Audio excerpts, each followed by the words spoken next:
Good morning children. आज के इस क्लास में जो हमारी मेथड जो है graphical method to solve the pair of linear equations in two variable by graphical method, तो यह जो टॉपिक है इसके बारे में चर्चा करेंगे। लेकिन इसके पहले हमने जो डिस्कशन किया था कि पेयर ऑफ लीनियर इक्वेशंस का जो जनरल फॉर्म है वो क्या होता है उसके बारे में थोड़ा रिकॉल करेंगे। जैसे कि a1x plus b1y plus c1 equal to 0 and a2x plus b2y plus c2 equal to 0। तो this is the general form of pair of linear equations in two variable where a1 b1 c1 a2 b2 c2 are the real numbers और a1 b1 और a2 b2 0 नहीं होने चाहिए। तो ये हमने कल इसके बारे में डिस्कशन किया था। उसी के साथ हमने जो कल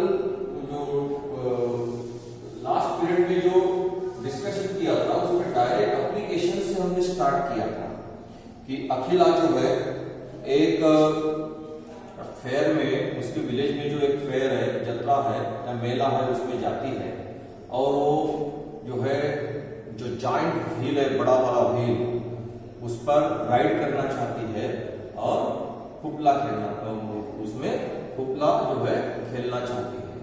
और उस पर से हमने जो है इक्वेशन बनाए थे कि let number of times she ride on a joint wheel be x. मान लो कि वो x बार उस जॉइंट व्हील पर राइड करती है, that is number of rides x है, और जितनी बार वो राइड करती है उसके हाफ टाइम्स जो है वो हुपला कहती है। तो number of times she played hoopla be y and number of times she had on joint wheel or she ride, that is x। तो हुपला कितनी बार करती है? जितनी बार जॉइंट व्हील पे वो राइड करती है उसके हाथ। तो उस पर से हमें क्या मिला था? That is 2y is equal to x। So x minus 2y is equal to 0। तो हमें ये इक्वेशन मिला था। और एक राइड करने के लिए, एक बार राइड करने के लिए 3 रुपीस जो है वो स्पेंड करती है। तो टोटल राइड कितनी बार किया? x बार राइड किया। तो x बार राइड करने के लिए उसको कितना स्पेंड करना पड़ा? 3x रुपीस स्पेंड करना पड़ा। उसी प्रकार एक बार हुपला खेलने के लिए उसको 4 रुपीस देने हैं। तो हुपला जो है वो y टाइम्स हुपला खेली है तो उसको 4y रुपीस देने पड़ेंगे। और हुपला खेलने के लिए 4y रुपीस और राइड करने के लिए 3x रुपीस, और दोनों मिला के एडिशन एक टोटल वो स्पेंड करती है, उसमें लेंगे 20 रुपीस। तो हमें ये दूसरा इक्वेशन मिला था। तो ये दो इक्वेशन हमारे पास है। अभी ये हमने क्या किया, जो हमें एप्लीकेशन दिया था, जो वर्डिंग दिया था, उस वर्डिंग से हमने इसको अलजेब्रिक फॉर्म में लाया। मतलब एक दो पेयर हमें मिल गई। ये है इक्वेशन 1 और ये है इक्वेशन 2। अभी हमें क्या करना है, इसको ज्योमेट्रिक फॉर्म में या ग्राफिकल फॉर्म में फाइंड आउट करना है। तो ग्राफिकल फॉर्म में फाइंड आउट करने के लिए मतलब इसके ग्राफ निकालने हैं। और हमें पता है कि किसी भी लीनियर इक्वेशन का जो ग्राफ है वो क्या है? It is a straight line. So here we have two linear equations, मतलब हमें दो स्ट्रेट लाइंस मिलेगी। अब आप 9th क्लास में लीनियर इक्वेशन का ग्राफ कैसे निकालना है ये आप पढ़ चुके हैं। फिर भी हम कोशिश करेंगे कि आपको ग्राफ यहां निकाल के दिखाते हैं और देखते हैं कि ये जो दो लाइंस आएगी वो हमें किस प्रकार की मिलेगी। क्योंकि जब एक प्लेन में हम दो लाइंस को ड्रॉ कर रहे हैं तो हमें 3 पॉसिबिलिटीज में से कोई एक पॉसिबिलिटी मिलेगी।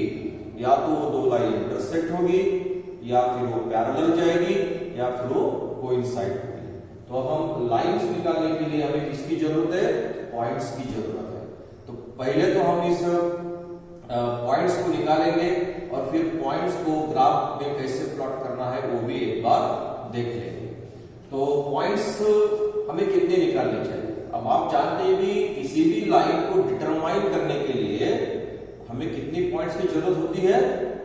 कम से कम 2 पॉइंट्स की जरूरत होती है, क्योंकि एक पॉइंट में से इनफाइनाइट लाइन जाएगी, लेकिन 2 पॉइंट में से जाने वाली एक और सिर्फ एक ही लाइन होती है। So determine a line we have to find two at least 2 points, कम से कम 2 पॉइंट्स की जरूरत है, लेकिन हम 3 पॉइंट्स को फाइंड आउट करेंगे, मतलब 3 सॉल्यूशंस हम निकालेंगे। अब पहला जो इक्वेशन है x माइनस 2y, ये ऑलरेडी बहुत सिंपल इक्वेशन है। अब यहाँ बहुत सारी मेथड्स है, x की जगह 0 रख के y क्या मिलता है देखो, या y की जगह 0 रख के x क्या मिलता है देखो, इस प्रकार भी आप कर सकते हो, या फिर आप इस प्रकार लिख लो x is equal to 2y और आप y रखते जाइए, x आपको मिलता जाएगा, और एक सॉल्यूशन जो है इस टेबल के फॉर्म में हम यहाँ क्या करेंगे, लिख लेंगे। तो इस प्रकार ये होगा x, फिर यहाँ y और x y। या आप अभी इतनी तो हमें आदत हो जाती है कि हम डायरेक्ट भी इसका सॉल्यूशन निकाल सकते हैं, या जिन बच्चों को नहीं पता वो जैसे हम बाद में कैलकुलेशन करके देखो y की जगह 1 रखो, y की जगह 0 रखो, y की जगह 2 रखो, इस प्रकार का कैलकुलेशन भी करके देख सकते हैं। लेकिन जैसे कि यहाँ y की जगह अगर मैं 1 रखता हूँ तो 2y है, 2 into y है, 2 into 1 2 होता है, यानी x इक्वल टू क्या मिलेगा, 2 मिलेगा। अगर y की जगह हम 0 रखते हैं तो 2 into 0 0 होगा, तो x भी क्या होगा, 0 होगा। अगर y की जगह अगर 2 रखते हैं, if y is equal to 2, then 2 into 2 4 होगा, तो x इक्वल टू क्या हो जाएगा, 4 हो जाएगा। तो पॉइंट आप जानते हैं कि कोई भी पॉइंट्स को अगर हमें लिखना है तो हम कौन से फॉर्म में लिखते हैं, x, y। इस फॉर्म में किसी भी पॉइंट को हम लिखते हैं। तो यहाँ पॉइंट क्या मिलेगा, दैट इज 2 1 देन 0 0 देन 4 2। इस प्रकार जो है हमें इस इक्वेशन का टेबल यानी ये 3 सॉल्यूशन हमने निकाले, 2 1 0 0 4। तो आप तो बहुत सारे सॉल्यूशंस निकाल सकते हैं, मतलब ऐसे बहुत सारे पॉइंट्स आपको मिल जाएंगे, लेकिन हमें तो एटलीस्ट 2 ही पॉइंट्स चाहिए लाइन को डिटरमाइन करने के लिए, लेकिन हम 3 पॉइंट्स को निकालते हैं, तो हम मिनिमम कम से कम 3 पॉइंट्स को निकालेंगे। फिर दूसरा इक्वेशन है 3x + 4y = 20। अब इस इक्वेशन का हमें क्या चाहिए, टेबल चाहिए। तो टेबल हो गया इस इक्वेशन का। अब कौन सा है, 3x + 4y = 20। ये दूसरा इक्वेशन हमारे पास है। अब 3x + 4y = 20, इस इक्वेशन का टेबल निकालने के लिए या तो आप x = 0 रखो, x = 0 रखने से ये 0 हो जाएगा, यानी 4y = 20 हो जाएगा, that is y = 20/4 and y = 5, यानी 0 5। ये आपका पहला पॉइंट हो गया। फिर आप y = 0 रखते हैं तो ये 0 हो जाएगा, 3x = 20 हो जाएगा, x = 20/3, लेकिन यहाँ डिवीजन नहीं होगा, और डिवीजन होगा भी तो वो जो पॉइंट है आपको प्लॉट करने में दिक्कत आएगी। इसलिए हमें ये बात ध्यान में रखनी है कि हम इस प्रकार के सॉल्यूशंस को निकालें, मतलब इस प्रकार x और y की वैल्यू को हम फाइंड आउट करें, जिससे कि हम आसानी से उस पॉइंट को ग्राफ पेपर पर प्लॉट कर सकते हैं। जैसे इन पॉइंट्स को प्लॉट करने के लिए कोई दिक्कत नहीं है, लेकिन जब अगर आप y की जगह 0 रखते हैं तो ये y = 0 होगा, लेकिन x = 20/3 होता है। फिर 20/3 को डिवीजन करेंगे तो 6 पॉइंट समथिंग इस प्रकार का आपको मिलता जाएगा। तो फिर प्रॉब्लम क्या होगा कि आप उस पॉइंट को ग्राफ पेपर पर नहीं रख पाओगे ठीक से, अप्रोक्सीमेशन उसमें थोड़ा सा आ जाएगा। और इसीलिए कोशिश करनी है कि हम इस प्रकार का ग्राफ निकालें, सॉरी इस प्रकार के पॉइंट्स निकालें कि जो डेसिमल में भी आ सकते हैं, ऐसा नहीं है डेसिमल में भी हो सकते हैं, लेकिन वो कंप्लीट डिवीजन हो डेसिमल में 1 प्लेस का, जैसे 3.5 4.5 इवन 4.1 4.9 2.5, इस प्रकार के डेसिमल अगर आपको x और y की वैल्यू मिलती है तो भी प्रॉब्लम नहीं है। लेकिन 1.33 1.27 इस प्रकार के अगर आप डेसिमल नंबर्स लेते हैं, मतलब एक्स और वाई की वैल्यू लेते हैं, तो फिर दिक्कत आ जाएगी, मतलब वो थोड़ा सा अप्रोक्सीमेशन उसमें आ जाएगा। तो कोशिश करनी है हमें कि हम जो है इंटीग्रल जो नंबर से, मतलब जो नंबर से वो इंटीजर्स में ही ज्यादातर आए, और डेसिमल में आती भी है तो कंप्लीट डिवीजन हो 1 डेसिमल प्लेस तक का, तो आसानी हो जाएगी। ठीक है, तो फिर हम क्या कर सकते हैं, तो हम क्या करेंगे, 4 से डिवाइड करना थोड़ा ठीक रहेगा, इसलिए हम इसको इस प्रकार लिख लेंगे, दैट इज 4y, ये जो है ना 3x को ट्रांसपोज कर देंगे, equal to 20 minus 3x, so y is equal to 20 minus 3x upon 4, y is equal to 20 minus 3x, 3x को हमने ट्रांसपोज किया अपॉन 4। ये हमने इसलिए लिखा क्योंकि फिर कैलकुलेशन करते समय आपको ये आसानी हो जाएगी। जैसे कि आप यहाँ x 1 रख के देखो, फिर 2 रख के देखो, या 3 रख के देखो, ऐसा करने से अच्छा है कि इस फॉर्म में लेके आओ, x इक्वल टू या y इक्वल टू, ये सोचना है कि मतलब हम जितना उस चीज को आसान कर सकते हैं उसको आसान करो। ये सोचना है कि 3 से डिवाइड करना थोड़ा डिफिकल्ट है, तो 4 से डिवाइड कर सकते हैं करके, और 4 से डिवाइड करना थोड़ा इजी रहेगा, इसलिए हम y इक्वल टू को डिवाइड 4 से डिवाइड किया, इसको आप x रखते जाइए, y आपको मिलता जाएगा। जैसे कि x यहाँ 0 रखा, x 0 रखा तो 3 into 0 0 हो जाएगा, 20/4 हो जाएगा, 20/4 क्या आता है, फिर 20/4 आ जाएगा 5, तो आपको पॉइंट मिलेगा 0,5। जैसे फिर x इक्वल टू आप 2 रखो, x इक्वल टू आप 4 रखते हैं तो 4 3 4 12 हो जाएगा, 20 में से 12 गया 8/4 क्या आ जाएगा, 2 आ जाएगा। तो इस प्रकार आप फिर अभी आसान हो जाएगा आपको पॉइंट्स को फाइंड आउट करने के लिए। तो एक तो ग्राफ, एक तो टेबल हमने बना लिया है, एक दूसरा टेबल जो है हमें यहाँ फॉर्म करना है, तो हम दूसरा टेबल यहाँ आपको फॉर्म करके बताते हैं। तो ये जो टेबल है x इक्वल टू 2y जो है, x इक्वल टू 2y इस इक्वेशन का टेबल है, यानी x minus 2y equal to 0 आप ऐसा भी लिख सकते हैं। और अभी जो अब यहाँ एक टेबल हम फॉर्म करेंगे वो इस इक्वेशन के लिए होगा, जैसे x y और x y। फिर हमने क्या किया, इन हम पॉइंट्स ले लेंगे, हमने क्या किया, x की जगह 0 रखा, x की जगह 0 रखा तो ये 0 बना है 20/4, 4 5 20, यानी पहला पॉइंट आ गया 0,5। फिर हमने क्या किया, x की जगह 4 रखा, 3 into 4 12, 20 में से 12 गया 8/4 दैट इज 2, दूसरा पॉइंट क्या आ गया हमारा 4,1। उसी प्रकार आप एक पॉइंट और निकाल सकते हो, आप इसकी जगह पे x की, यहाँ जो x है यहाँ आप क्या रख के देख सकते हो, 6 रख के देख सकते हो, या फिर आप यहाँ 2 रख के देखो, तो 2 क्या हो जाएगा, x equal to 2, x equal to 2, 3 2 6, 20 में से 6 गया क्या होता है, 20 में से 6 गया 14 रहता है, और नीचे क्या है 4 है, तो इसको 2 से भाग जाएगा, यानी 7/2 होगा, 7/2 यानी 3.5 होगा, तो यहाँ आएगा 3.5। तो इस प्रकार भी आप पॉइंट को ले सकते हैं, मतलब इस प्रकार की वैल्यू आप ले सकते हैं, तो ये आ जाएगा 2.2, 3.5। तो इस प्रकार आपके दोनों इक्वेशन के सॉल्यूशंस, आपने 3 सॉल्यूशंस को फाइंड आउट करके रख दिया।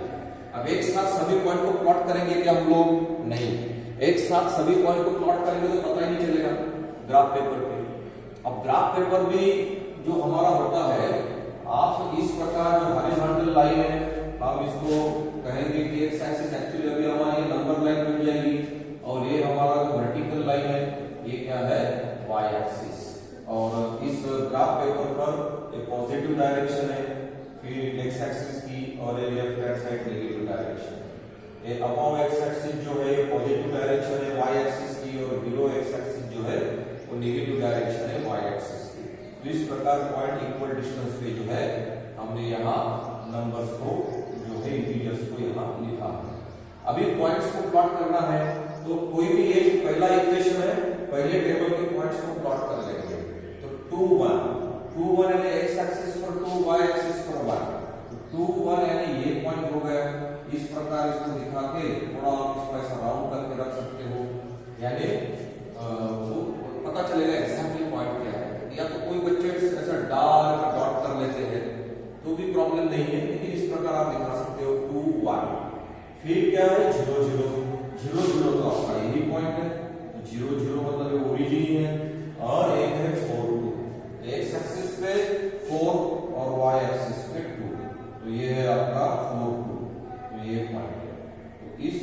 में से जाने वाली जो है हम एक लाइन को निकाल लेंगे, फिर इस तीनों पॉइंट को। लेकिन ये भी थोड़ा ध्यान में रखना है कि आपकी जो पेंसिल है वो शार्प होनी चाहिए। मतलब नहीं तो फिर थोड़ा ऊपर नीचे जाता है, फिर आप रीड करने में प्रॉब्लम कर देते हैं, फिर वो प्रॉब्लम नहीं आना चाहिए रीड करते समय, वो एक ध्यान में रखना है। तो ये इक्वेशन हो गया आपका पहली इक्वेशन का ये ग्राफ जो है स्ट्रेट लाइन जो है हमें मिल जाती है। This is the graph of that is x minus 2y equal to 0। इस इक्वेशन का क्या है ये ग्राफ, सो स्ट्रेट लाइन हमें मिल गई। फिर अभी क्या करेंगे, ये जो दूसरा जो इक्वेशन था 3x plus 4y equal to 20, इस इक्वेशन का ग्राफ निकालेंगे। फिर इस इक्वेशन का ग्राफ क्या आएगा, तो पहला पॉइंट क्या है 0 5। 0 5 का मतलब x कोऑर्डिनेट 0 है और y कोऑर्डिनेट 5 है, मतलब ये पॉइंट कौन सा एक्सिस पे है, y एक्सिस पे है, तो ये है वो पॉइंट 0 5। देन क्या है 4 2, तो 4 कहां है x एक्सिस पे, ये है 4 और 2 कहां है और ये है, तो ये 4 2 यही पॉइंट आएगा यहाँ पे 4 2। और तीसरा जो है 2 3.5, तो हम देखेंगे 2 कहां है, 2 यहाँ है और 3.5 ये इसी लाइन में जाएंगे, तो 3.5 बराबर आपको एक्जैक्टली 3 और 4 के बीच में जो है मिल जाएगा, that is 3.5 is exact the. और फिर इन 3 पॉइंट में से जाने वाली अब दूसरी लाइन जो है हम निकाल लेंगे।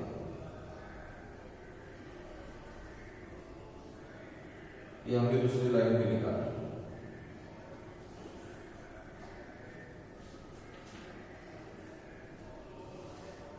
दूसरी लाइन भी निकाली। तो इस प्रकार हमें जो हमें पेयर दी थी, कौन सी पेयर हमें दी थी, x minus 2y equal to 0 और 3x plus 4y equal to 20। तो इस पेयर का ये जो ग्राफ है हमें मिलता है। तो किस प्रकार का ग्राफ मिला, दोनों लाइंस एक दूसरे को इंटरसेक्ट करती है। अब कौन से पॉइंट पे इंटरसेक्ट कर रही है, तो ये पॉइंट है 4 2। ये कौन सा पॉइंट है 4 2। आप इस पॉइंट्स को लिख भी सकते हैं, इसके कोऑर्डिनेट्स भी लिख सकते हैं। जैसे कि ये पॉइंट क्या था 2,1, फिर ये 0 0 था, फिर ये पॉइंट क्या था 0,5, ये कौन सा पॉइंट था 2,3.5। ये इस प्रकार आप इन पॉइंट्स को, ये पॉइंट्स के जो कोऑर्डिनेट्स है उस कोऑर्डिनेट्स को भी लिख सकते हैं। 2-3 बातें बहुत ध्यान रखनी है ग्राफ निकालते समय कि आप एक इक्वेशन का टेबल, आपको अगर पेयर का ग्राफ निकालना है तो आप पहले दोनों इक्वेशन के 3 सॉल्यूशन टेबल के फॉर्म में लिख लीजिए। ये बहुत इंपॉर्टेंट होता है क्योंकि इन टेबल्स है, ये सॉल्यूशन है। आप कितना बड़ा कैलकुलेशन कर रहे हैं पॉइंट्स निकालने के लिए वो जरूरी नहीं है। आप इस प्रकार दिखाइए तो इस टेबल को आपको मार्क्स मिल जाएंगे, क्योंकि यहाँ अगर आपके टेबल्स करेक्ट है तो आपका डेफिनेटली ग्राफ भी करेक्ट आएगा। टेबल्स करेक्ट है मतलब आपके ये 3 पॉइंट यही पता चल जाएंगे करेक्ट है नहीं। अब कौन से इक्वेशन के सॉल्यूशंस है तो वो इक्वेशन भी उस टेबल के ऊपर लिखिए। जैसे कि ये जो इक्वेशन है इसका एक टेबल है और ये जो इक्वेशन है इसका एक टेबल है। मैं लगा के यहाँ भी लिख लेता हूँ x minus 2y equal to 0। तो ये जो सॉल्यूशंस है, 3 सॉल्यूशन जो 3 पॉइंट्स हमें मिले x minus 2y equal to 0 इस इक्वेशन के है, और ये जो सेकंड टेबल हमने यहाँ निकाला 3 सॉल्यूशन निकाले हैं, 3 पॉइंट्स जो है वो इस 3x plus 4y equal to 20 इस इक्वेशन के सॉल्यूशंस है। और जो ग्राफ निकालते हैं तो ग्राफ को इस प्रकार निकालिए कि दोनों जो लाइंस है, बहुत सारे बच्चे क्या करते हैं, जैसे कि 3 पॉइंट्स, जैसे मैं यहाँ बताता हूँ, ये पहला पॉइंट मिला, ये दूसरा पॉइंट मिला, मान लो तीसरा पॉइंट मिला, तो बहुत सारे बच्चे वो इस प्रकार निकालते हैं, बस यहाँ तक इस प्रकार। फिर ऐसा करेंगे, यहाँ पॉइंट मिला, यहाँ पॉइंट मिला, फिर इस प्रकार ग्राफ निकाल के छोड़ देते हैं। तो इस प्रकार ग्राफ आपको नहीं निकालना है। This is not a method, correct method. Lines है ना, स्ट्रेट लाइंस है, आपको इन पॉइंट्स में से जाने वाली लाइन निकालनी है। आप उसको इस प्रकार एक्सटेंड करो इस लाइंस को कि वो एक्स एक्सिस और वाई एक्सिस को इंटरसेक्ट करते हुए जाए। क्योंकि कभी कभी आपको उस पर बहुत सारे सब क्वेश्चन भी पूछते हैं, तो वो सब क्वेश्चन भी आपको क्या करने पड़ेंगे, उसके आंसर निकालने के लिए। अगर आपने इस प्रकार की लाइन निकाली तो आप आंसर नहीं दे पाओगे। आपको इस प्रकार उस ग्राफ को यानी लाइंस को निकालना है कि वो एक्स एक्सिस और वाई एक्सिस को इस प्रकार टच करके आगे बढ़े, और एरो भी दिखाने हैं। इस प्रकार की जो एरोज है वो एरोज भी दिखाने हैं, क्योंकि वो लाइंस है। अब आप यहां कोई दिक्कत नहीं आएगी। अगर आपको ये पूछते हैं कि shade the triangle form by this two lines and y axis, तो ये लाइन है, ये दूसरी लाइन है, और इन और ये वाई एक्सिस है, तो ये दो लाइंस और इस वाई एक्सिस से बना हुआ ये ट्रायंगल है। यहाँ ये भाग इतना पार्ट है, इतने पार्ट को आप शेड करो। या फिर आपको ये पूछेंगे shade the triangle form by this two lines and x axis, तो ये एक्स एक्सिस है हॉरिजॉन्टल लाइन, ये दो लाइंस है, ग्राफ है, फिर इन तीनों से बना हुआ ये यहाँ तक का एरिया है ट्रायंगल का। फिर आप इस ट्रायंगल के एरिया को इसको शेड कर सकते हो, या फिर आपको इन तीन वर्टिसेस जो है उसके कोऑर्डिनेट्स लिख सकते हो। फिर अगर आप इसका एरिया भी निकाल सकते हो, क्योंकि यहाँ से यहाँ जो है ये इस पॉइंट से अगर आप यहाँ परपेंडिकुलर डॉट इस वर्टेक्स से, तो इसका हाइट क्या हो जाएगा, 2 हो जाएगा, और ये यहाँ से का बेस हो जाएगा। तो मतलब आप अगर ग्राफ को अच्छी तरह निकालते हो लाइंस को, तो जितने भी सब क्वेश्चंस है उन सभी सब क्वेश्चन का आंसर जो है आप दे सकते हैं। तो इस प्रकार ऐसे ज्वाइन नहीं करना है, ज्वाइन को एक्सटेंड करके करना है दोनों साइड में। एक्सटेंड भी इस प्रकार करनी है कि दोनों लाइंस क्या करें, एक्स एक्सिस और वाई एक्सिस को एक्सटेंड करके आगे निकल जाए, जिससे कि आप बहुत सारे क्वेश्चंस के आंसर दे सकते हैं। और एक काम कर सकते हैं, इसको हम क्या करेंगे, थोड़ा और आगे जो है बढ़ा लेंगे इस लाइन को, और ये जो लाइन जो हमने अभी निकाली थी पहले, इस इक्वेशन की निकाली थी, ये इस इक्वेशन को ये लाइन रिप्रेजेंट करती है। वो इक्वेशन भी आप यहाँ लिख सकते हो, जैसे कि ये है x minus 2y equal to 0। मतलब हमें पता चलेगा this line represents x minus 2y equal to 0। इस इक्वेशन को रिप्रेजेंट करती है, या इस इक्वेशन का ये स्ट्रेट लाइन ग्राफ है। उसी प्रकार ये जो दूसरी स्ट्रेट लाइन है ये इक्वल टू 20, इस इक्वेशन को, तो हम इस इक्वेशन का भी मतलब इस इक्वेशन को रिप्रेजेंट करने वाली ये लाइन है, या ये ग्राफ है, इस प्रकार हम बता सकते हैं। ये भी करना है। तो यहां तक तो बातें हो गई। अब हमारा ओरिजिनल क्वेश्चन क्या था, कि जो अकेला का क्वेश्चन था, एक्चुअली वो तो एप्लीकेशन था। हमने एप्लीकेशन को ग्राफिकली पहले तो अलजेब्रिकली उसको लाया, दैट इज ये दो इक्वेशन बनाए, x - 2y = 0 और 3x + 4y = 20। ये दो इक्वेशंस हमने बनाए। बाद में हमने उसको ग्राफिकली सॉल्व किया, मतलब पहले अलजेब्रिकली उसको मैथमेटिकल फॉर्म में लाया, स्टेटमेंट को अलजेब्रिकली लाया, फिर हमने ग्राफिकली सॉल्व किया। अब ग्राफिकली सॉल्व करने का मतलब क्या है वो यहाँ देखेंगे। हमें ये पूछा था कि how many times C played Hoopla and C ride on joint wheel, वो कितनी बार Hoopla खेली और कितनी बार जो है जॉइंट व्हील जो है उस पर उसने राइड किया। तो अब ये जो दो लाइंस है, इस एक जो पॉइंट है, इस पॉइंट में इंटरसेक्ट करती है, मतलब ये जो पॉइंट है, this point is common to both the lines, means this 4 2 is the solution of, is the common solution of both the equations. ये दोनों इक्वेशन का कॉमन सॉल्यूशन है, means this point 4 2 satisfy both the equations। ये जो point है 4 2, ये दोनों equation को सेटिस्फाई करते हैं। तो इसका मतलब क्या है, अब यहाँ अगर आप ग्राफ पेपर पर लिखना चाहो तो यहाँ जो ये पार्ट है, इस पार्ट में आप लिख सकते हैं हियर, आप इस प्रकार लिख सकते हैं here lines intersect each other. ये जो लाइंस है क्या होती है, एक दूसरे को इंटरसेक्ट होती है। So therefore the given pair जो है हैज यूनिक सॉल्यूशन। इसलिए ये जो पेयर है, जो दी हुई पेयर है, उसको क्या है, unique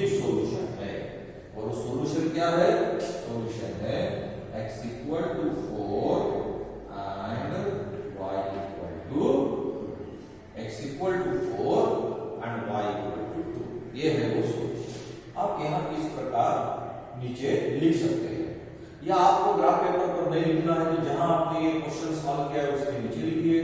here we get the graph of intersecting lines. हमें यहाँ इंटरसेक्टिंग लाइन इस प्रकार का ग्राफ मिलता है। It means that the given pair has unique solution and the solution of the pair is x equal to 4 and y equal to 2। अभी word problem था कि x क्या था, number of times she ride on joint wheel, तो joint wheel पर कितनी बार ride किए, तो यहाँ x equal to 4 आया, तो हमें क्या लिखना पड़ेगा, सो c had ride 4 times। अब क्या लिखेंगे, c had ride 4 times on joint wheel, on joint wheel। वो जॉइंट व्हील पर कितनी बार राइड करती है, 4 बार राइड करती है। और y इक्वल टू क्या है, 2 है, एंड c प्लेड हुकला, c प्लेड हुकला 2 टाइम्स। और वो कितनी बार हुकला खेलती है, 2 बार हुकला खेलती है। c प्लेड हुकला 2 टाइम्स। तो अब हमारा आंसर जो है करेक्ट है या नहीं है वो भी हम देख सकते हैं कि हमने जो ये आंसर निकाला, हमारे जो इक्वेशन थे उस इक्वेशन को 3x + 4y = 20, और दूसरा क्या था x - 2y, x - 2y = 4, x - 2y = 0। ये जो इक्वेशन थे, अब ये जो है 0 4 2 ये जो पॉइंट्स है, इस पॉइंट्स के लिए ये जो इक्वेशन है ये सेटिस्फाई होते हैं या नहीं है ये हम देख सकते हैं। क्या करेंगे, यहाँ ये जो इक्वेशन है ये क्या है, x = 2y या y = half of x, यही तो हमने बनाया था। तो x का वैल्यू क्या है, 4 है, या 4 रखेंगे तो 1/2 × 4 2, यानी वो 4 बार अगर राइड की है तो 2 बार हुकला के लिए, यही था उसका मीनिंग। क्यों, जितनी बार राइड करती है उसके हाफ टाइम्स क्या करती है, हुकला देती है। उसी प्रकार जैसे कि दूसरा इक्वेशन है, आप 3 × 4 x की जगह 4, क्योंकि हमारा सॉल्यूशन x = 4 है, प्लस 4y = 2, y = 2 है, दैट इज LHS हम ले लेते हैं, ये LHS है, ठीक है, 3x + 4y, और यहाँ x की जगह 4 रखा, y की जगह 2 रखा, तो 12 रुपए राइड पर खर्च किए और 8 रुपीस हुकला पर खर्च किए, टोटल कितने रुपीस खर्च किए, 20, दैट इज RHS। तो ये RHS हमें मिल जाएगा। तो हमने जो आंसर निकाला कि वो 4 टाइम्स जॉइंट व्हील पर राइड की है और 2 टाइम्स जो है वो हुकला खेली है, that is the correct answer. मतलब आप किसी एप्लीकेशन को ग्राफिकली सॉल्व कर सकते हैं, लेकिन अब ये एग्जांपल में हमें क्या-क्या बातें ध्यान में रखनी है। ध्यान में रखनी है कि ग्राफ निकालते समय हमें बहुत प्रिकॉशंस लेने हैं कि आप पॉइंट्स, पहले तो पॉइंट्स करेक्ट होने चाहिए। 3 पॉइंट्स जो है आपके 3 पॉइंट्स दोनों इक्वेशन के आप प्लॉट नहीं कर सकते। एक इक्वेशन